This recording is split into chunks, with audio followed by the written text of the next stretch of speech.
मोकळ आभाळ पंढरीची वाट चालू लागली पाऊल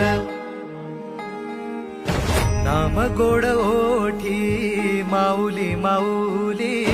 अंतरी भेटीची चाहुल मोकळ आभाळ पंढरीची वाट चालू लागली पाऊल नाम गोड ओठी माऊली माऊली अंतरी भेटीची चाहुल निघाली पाऊले दर्शनी ध्यास लागला पंढरी हो असं या उरात दाटली